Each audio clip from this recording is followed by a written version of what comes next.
Okay, all right, so what you have before you, and we've talked about this a few times.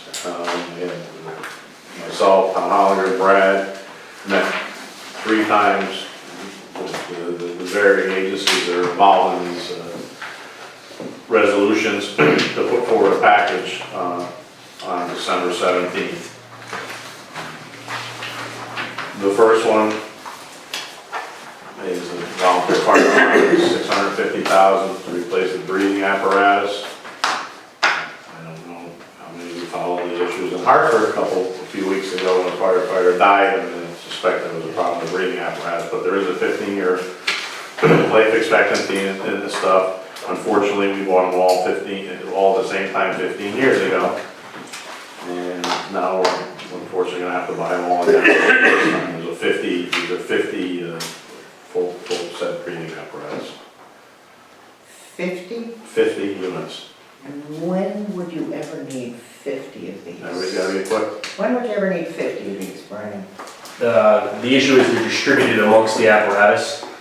So in the event you get 3 trucks there and 2 left behind, you have sufficient on the scene. So they're in the trucks now? Correct. Got it. Individual guys don't carry around. They're carried on the apparatus, not issued to people's personal vehicles. I mean, I know the bond is, how many do you have right now? Same one. And how many are functional? They all are. They have to be kept up to snuff. Well, is this something that has to be done in a lump sum like Yes. this? Why? The reason we run into, when you do split differences, every 5 years, you get an NFPA standard change on the SCBA. And what's that? National, CBA. self-contained breathing apparatus. Okay. And I'd be more than happy to go over them with you. Our current model was purchased in 2002 as a group. They are compliant to the 1997 standard, and you are currently operating under the 2013 standard. So we're roughly 13 years, almost 13 years old, and 3 additions out of compliance. The reasoning being to replace all the units at the same time versus phasing them in. It's a safety issue amongst the members if one is operating in one version and one is operating in another. Both if there's an issue or if something were to happen and we had to address it, they may not be set up exactly the same way, which leads into the training component. It's very difficult to set up multiple training programs for the same type of device if you have different versions of it. There are very few towns around here that do a split purchasing like that. To the best of my knowledge, Westbrook is the only town around here that doesn't replace them in a group. So we have also applied last year for federal funding for this project, and we plan to do that again this year as well. We didn't make the cut. We didn't make the cut as of September. So What would it mean if you applied and did receive how much would that go towards the cost? it would cover the project minus, it would only cover the actual SCBA units that go on the firefighters' backs. The other items as far that are replaced under the similar cycle, the breathing air compressor, the confined space packs with cart, and the 2 rapid intervention air packs, which is what we would use if a firefighter gets trapped or injured inside a burning building. It's basically a auxiliary air pack that you supply them air with during the removal or such. So what's the dollar amount for the grant, if you were to get it? This year, roughly 500,000. So if in fact the grant came through and we got the grant.